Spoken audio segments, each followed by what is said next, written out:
तो आइए इसको शुरू करते हैं। ठीक है, क्वेश्चन अपना क्या है, उत्तर प्रदेश सरकार ने राज्य में निवेश आकर्षित करने के लिए हाल ही में क्या पहल की है, इसको समझते हैं। सबसे पहले तो देखिए आप इसकी शुरुआत कैसे करेंगे, तो इसको शुरुआत ऐसे आपको करना है। हाल ही में उत्तर प्रदेश सरकार ने, हाल ही में उत्तर प्रदेश सरकार ने, इसको ऐसे लिखेगा, हाल ही में उत्तर प्रदेश सरकार ने आत्मनिर्भर उत्तर प्रदेश के अंतर्गत, आपको पता है अच्छे शब्द लिखने हैं बढ़िया तरीके से, आत्मनिर्भर उत्तर प्रदेश के अंतर्गत, इसको थोड़ा मिटा दीजिए, आत्मनिर्भर उत्तर प्रदेश के अंतर्गत, ठीक है, आत्मनिर्भर उत्तर प्रदेश के अंतर्गत वाइब्रेंट इकोनॉमी और सतत इंफ्रा की दिशा में बढ़ते हुए, वाइब्रेंट इकोनॉमी, वाइब्रेंट क्या होता है, वाइब्रेंट इकोनॉमी, थोड़ी सी आप अंग्रेजी के शब्द इस्तेमाल कर सकते हैं, ऐसी कोई परेशानी नहीं होती है। लोग समझते हैं कि नहीं आप हिंदी को आंसर लिख रहे हैं तो आपकी प्योर हिंदी होनी चाहिए जो समझ में अभी ना आए, ऐसा बिल्कुल भी नहीं है। आपकी उनको समझ चाहिए है एक्चुअल, और आपसे ये चाहिए कि आप कितना बढ़िया तरीके से चीज़ों को समझते हैं, ये इंपॉर्टेंट होता है। तो वाइब्रेंट इकोनॉमी और सतत इंफ्रा की दिशा में, सतत इंफ्रा, देखिए हमने क्या शब्द चूज किया है, हमने यहाँ पर शब्द चूज किया सतत इंफ्रा, ना कि हमने इंफ्रा चूज किया है, क्योंकि सरकार का ये भी तो लक्ष्य है ना, सरकार चाहती है कि आप जो भी इंफ्रा डेवलपमेंट कर रहे हैं वो आपका इको फ्रेंडली होना चाहिए। आपकी वाइब्रेंट इकोनॉमी और सतत इंफ्रा की दिशा में आगे बढ़ते हुए, सतत इंफ्रा की दिशा में आगे बढ़ते हुए $1 ट्रिलियन इंफ्रा की दिशा में आगे बढ़ते हुए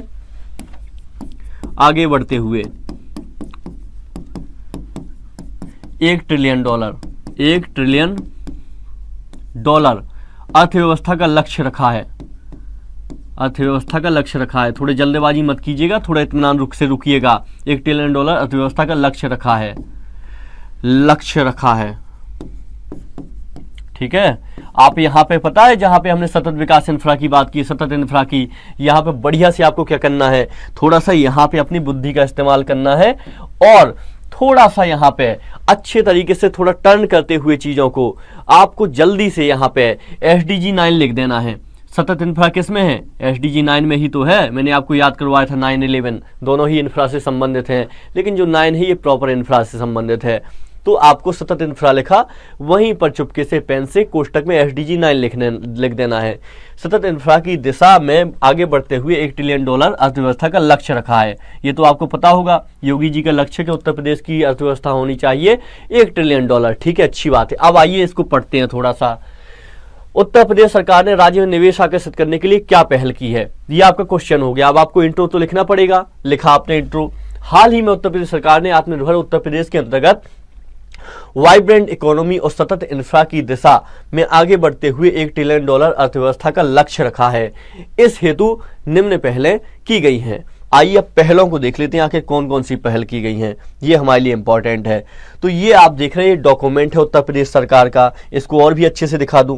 पहलों की बात करनी है ना, पहल की, देखिए क्या क्या पहल की गई है। इंफ्रा का मतलब आप जानते हैं, तो इंफ्रा से जुड़ी हुई ये उत्तर प्रदेश सरकार का इन्वेस्ट यूपी पोर्टल है। तो ये सरकारी पोर्टल है, मैं नहीं लेके आया हूं, ये आपके पास ऑलरेडी अवेलेबल है। लेकिन आप परेशान रहते हैं कि आपको आखिर आंसर लिखना कैसे है, आंसर में क्या क्या लिखना है, लेकिन कोई परेशान नहीं होना। देखिए आपके में 2 प्रकार के प्रश्न आते हैं, 125 शब्द 200 शब्द के, तो ये 125 में आया था प्रश्न, लेकिन हम इसको 200 में भी लिखेंगे। तो देखिए ये सारी आपकी नीतियां हैं, प्रोत्साहन नीति, EV सब्सिडी पॉलिसी, फिल्म नीति, खेल नीति, खाद्य प्रसंस्करण उद्योग, पर्यटन नीति, सौर ऊर्जा नीति, ये सारी नीतियां रखी हैं। अगर आपने इन सभी नीतियों से एक एक पॉइंट भी निकाल लिया ना काम का, तो आप, ऐसा कोई भी प्रश्न नहीं है जिसका आंसर ना लिख पाए। आइए समझते हैं, थोड़ा सा फैक्ट और थोड़ा सा आपको प्रश्न लिखना है। तो ये आपका इंट्रो हो गया। अब इसके दिशा में आगे बात करते, तो पहलों की बात करते। तो पहले तो 125 शब्द का प्रश्न था, उसके हिसाब से करते हैं। तो यहां पे आपको क्या करना है, बढ़िया से बनाना है एक डायग्राम, ठीक है। पहले या पहल, इसको पहल ही कर दीजिए, छोड़िए। पहले पूछी थी ना कौन कौन सी की है सरकार ने, तो आइए जानते हैं। सबसे पहले तो आपके लिए क्या इंपॉर्टेंट आपको लगता है, कौन सी पहल ऐसी उत्तर प्रदेश ने की है जो आपको पता ही होनी चाहिए। तो यह है global investor summit, global investor summit ये सबसे ज्यादा इंपॉर्टेंट है, 2023 में हुई है। पता है आपको क्यों इंपॉर्टेंट है? क्योंकि इस बार जो समिट हुई थी ना, ये ग्लोबल इन्वेस्टर समिट, इस समिट में 2400 MOU साइन हुए हैं। कितने? 24,000 MOU साइन हुए हैं। ये डेटा है केंद्र आपकी राज्य सरकार का। 24,000 MOU यहां पे साइन हुए ग्लोबल इन्वेस्टर समिट 2023 में। इसके पहले इसका आधा भी नहीं था, लेकिन 2023 की बहुत ज्यादा फेमस रही, बहुत ज्यादा इंपॉर्टेंट रही। तो क्या पहल की है? सबसे पहले ग्लोबल इन्वेस्टर समिट को करवाया हुआ है यूपी सरकार ने। दूसरी आपकी पहल क्या हो जाएगी? आप देखेंगे इसमें इंडस्ट्रियल इन्वेस्टमेंट प्रमोशन पॉलिसी आपके लिए इंपॉर्टेंट हो जाएगी। मैंने आपको अभी अभी हाल फिलहाल में दिखाया भी था वो डॉक्यूमेंट। क्या हो जाएगी? आपकी प्रमोशन पॉलिसी हो जाएगी industrial investment, industrial investment promotion policy. ठीक है, ये आपकी एक 2022 में नीति आई थी। इसमें क्या किया गया? इसमें जो आपके उद्योग हैं इनको थोड़ा कैटेगराइज किया गया, और इसके लिए इन पर जो स्टाम्प ड्यूटी होती है, जो सब्सिडी होती है, उस पर चर्चा की गई। तो इस नीति के तहत क्या किया गया है? जो पूर्वांचल और आपका जो बुंदेलखंड बेल्ट है ना, अगर आप यहां पे निवेश करते हैं तो आपको 100% स्टाम्प ड्यूटी पर छूट दी जाएगी। तो ये आपकी ये नीति हो गई। ये आप क्या कर रहे हैं? अभी आपने इंट्रो लिखने के बाद आप स्टेप और स्टेप एक डायग्राम बना के समझाना चाह रहे हैं अपने जो चेक करेगा कॉपी कि मैं क्या क्या बताने वाला हूं। इसके अलावा क्या बताएंगे आप? इसमें आप उद्यमी मित्र के बारे में चर्चा करेंगे। उद्यमी मित्र नाम का एक पोर्टल शुरू किया है कि आपकी उत्तर प्रदेश सरकार ने। इसके अलावा एक और पोर्टल शुरू किया है, निवेश मित्र शुरू किया है उत्तर प्रदेश सरकार ने, निवेश मित्र। ये सब बताएंगे, आप लिखेंगे अच्छे तरीके से कि हाँ देखो ये शुरू किया है और मुझे सब कुछ पता है। यहाँ पे OIMS पोर्टल भी है इसी के माध्यम से, निवेश मित्र के माध्यम से। ठीक है, इसके अलावा क्या शुरू किया है? आप देखेंगे निवेश सारथी नाम से एक पोर्टल है यहाँ पे। ये सारे के सारे पोर्टल किस लिए हैं? आकर्षित करने के लिए उद्यमियों को, ताकि निवेश आए हमारे यहाँ पर, निवेश के पहल आए हमारे यहाँ पर। इसके अलावा क्या किया है? 25 न्यू इंपॉर्टेंट सेक्टर खोजे हुए हैं इन्होंने। 25 न्यू सेक्टर की जारी किया हुआ है कि हम कहां पे इंपॉर्टेंट निवेश करेंगे। ये है वो 25 सेक्टर। आप देखेंगे ये है food processing, defence, electronic, pharma, handloom, dairy, civil aviation, information technology, private, biotechnology, solar policy. ये है वो 25 सेक्टर जहां पे उत्तर प्रदेश सरकार चाह रही है कि खास तौर से यहां पे निवेश हो, हम चाहते हैं। इसके लिए सब्सिडी देने के लिए तैयार है। इसके अलावा MSME पॉलिसी है। MSME पॉलिसी में इन्होंने क्या किया? संशोधन किया है पॉलिसी 2022 की। इसके माध्यम से क्या है? अगर आप MSME के तहत MSME इंडस्ट्री खोलते हैं तो यहाँ पे अगर आप पूर्वांचल में खोलते हैं या फिर आप बुंदेलखंड में खोलते हैं तो यहाँ पे आपको सब्सिडी ज्यादा दी जाएगी। एग्जाम्पल के तौर पे अगर आपसे बात की जाए तो जैसे अगर आप 25% सब्सिडी इसमें दी जाएगी माइक्रो इंडस्ट्री में, 15% इसमें दी जाएगी, 20% और 15% जो मिनी इंडस्ट्री है उनके लिए दी जाएगी सब्सिडी। आप बाकी परिभाषा जानते होंगे, MSME की परिभाषा बदल चुकी है, केंद्र सरकार ने बदल दी है। तो ये MSME के लिए प्रावधान हो गए, 25% आपको सब्सिडी देंगे अगर आप बुंदेलखंड में खोलते हैं। तो ये आपका क्या हो गया? आपने पहले तो बढ़िया से एक इंट्रो लिखा। हाल ही में उत्तर प्रदेश सरकार ने आत्मनिर्भर उत्तर प्रदेश के अंतर्गत वाइब्रेंट इकोनॉमी और सतत इंफ्रा SDG 9 की दिशा में आगे बढ़ते हुए 1 ट्रिलियन अर्थव्यवस्था का लक्ष्य रखा है, जिसके लिए निम्न पहले हैं। और ये पहल क्या क्या है? निवेश सारथी global investor summit, industrial investment promotion policy 2022 की, इसके अलावा MSME पॉलिसी, और इसमें उद्यमी मित्र, निवेश मित्र, निवेश सारथी। आपको ये सब लिख देना है जब वो पूछेगा 125 शब्द का आंसर, और इसके बाद बढ़िया से एक निष्कर्ष लिख देना है कि उत्तर प्रदेश सरकार लगातार कार्य कर रही है अपने सतत इंफ्रा के डेवलपमेंट में। ये सारी पॉलिसी शुरू कर रखी है। इसके अलावा थोड़ा थोड़ा सा जो अंतिम की लाइन होगी ना, उस अंतिम की लाइन में आप बता देंगे उसे कि उत्तर प्रदेश सरकार के द्वारा ये की जा रही है, जिसके माध्यम से उत्तर प्रदेश सरकार के द्वारा उपर्युक्त पहले शुरू की गई है, जिसमें पूर्वांचल और बुंदेलखंड पर, पूर्वांचल और बुंदेलखंड, क्योंकि ये इलाका पिछड़ा है ना, आप जानते कहीं इलाका पिछड़ा होगा तो ऑब्वियसली उसके लिए हमें एक्स्ट्रा प्रावधान बनाने पड़ेंगे। हमारी सरकार ने भी इसके लिए प्रावधान बनाए हुए हैं। आपकी जितनी पॉलिसी है, जितनी मैंने अभी आपको हाल फिलहाल दिखाई हैं, इसको समझ लीजिएगा कि इसमें हर पॉलिसी में उत्तर प्रदेश में अगर आप इंडस्ट्री पूर्वांचल या बुंदेलखंड में खोलते हैं तो उसके लिए आपको एक्स्ट्रा अच्छी चीजें मिलेंगी, आश्वासन ज्यादा मिलेंगे, आपको ज्यादा सुविधाएं मिलेंगी। ठीक है, तो ये बहुत बेसिक सी बात होती है। तो इसमें लिखेंगे जिसमें पूर्वांचल और बुंदेलखंड महत्वपूर्ण क्षेत्र हैं, ऐसे लिख देंगे।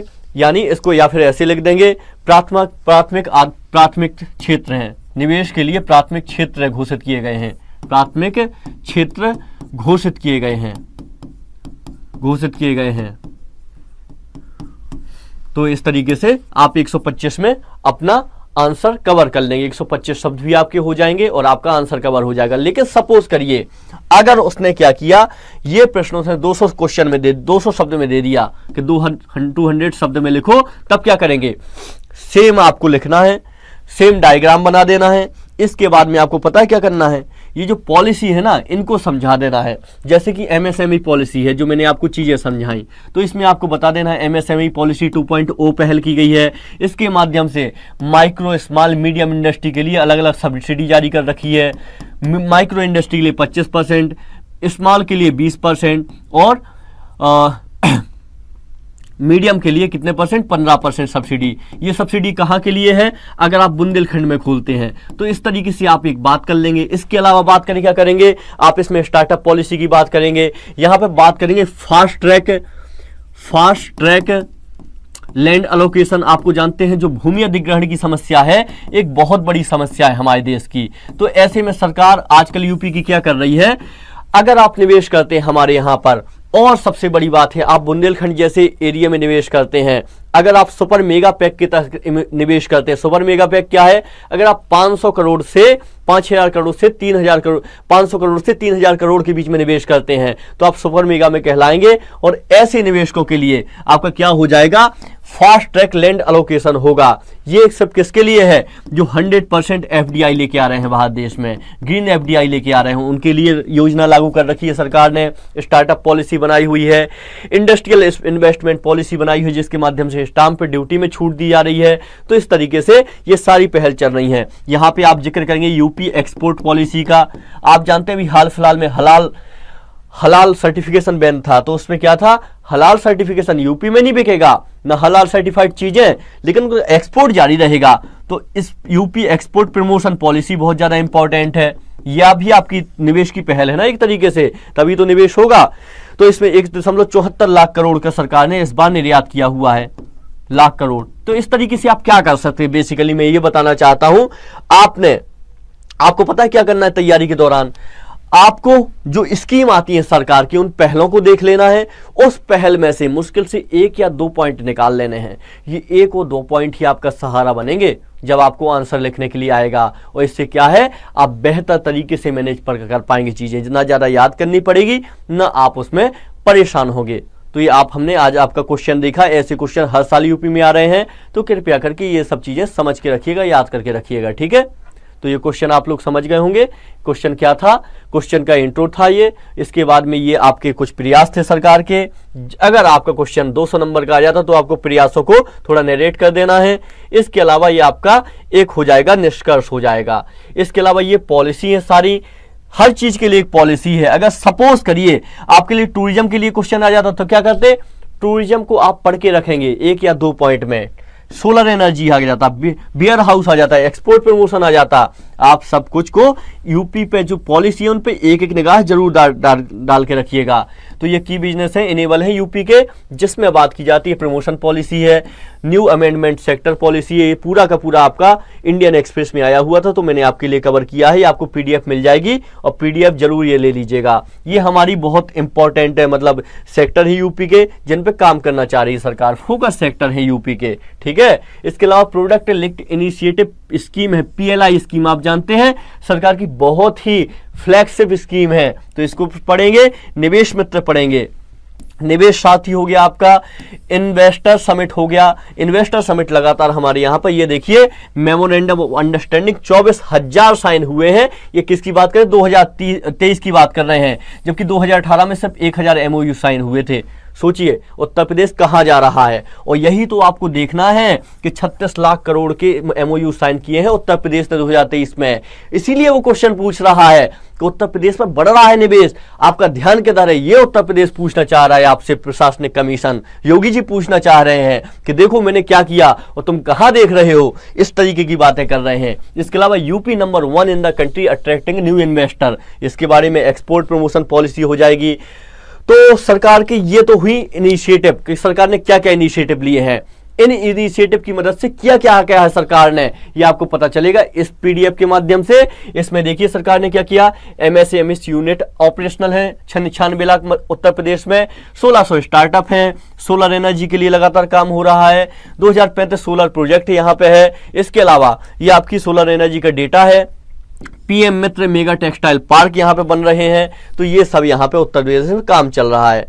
तो आप ये मत सोचिएगा कि मैंने आपको डेटा से नहला दिया, डेटा से नहलाना मेरा मतलब नहीं था। यहाँ पे मैं सिर्फ ये बताना चाह रहा था आपसे, आप चीजों को इस्तेमाल करके अपना आंसर कैसे लिखेंगे, मेंस का आंसर। तो चलिए आज के सेशन को फिर हम यहीं कंप्लीट करते हैं, क्योंकि हमारी फिर से थोड़ी देर में क्लास है और हम अब मिलते हैं। जो एडिटोरियल होता है हमारा 360 डिग्री, तो हम वो करते हैं 3 बजे, तो अब हम उसको कवर करेंगे। ठीक है, आज के लिए इतना ही रखते हैं, मिलते हैं किसी अन्य सेशन में। नमस्कार। अगर आपको ये सेशन पसंद आ जाए तो कमेंट कीजिएगा, मैं ऐसे और ही प्रश्न आपके लिए डिस्कशन के लिए लेके आऊंगा, बस कमेंट करना है आपको। ठीक है, चलिए नमस्कार।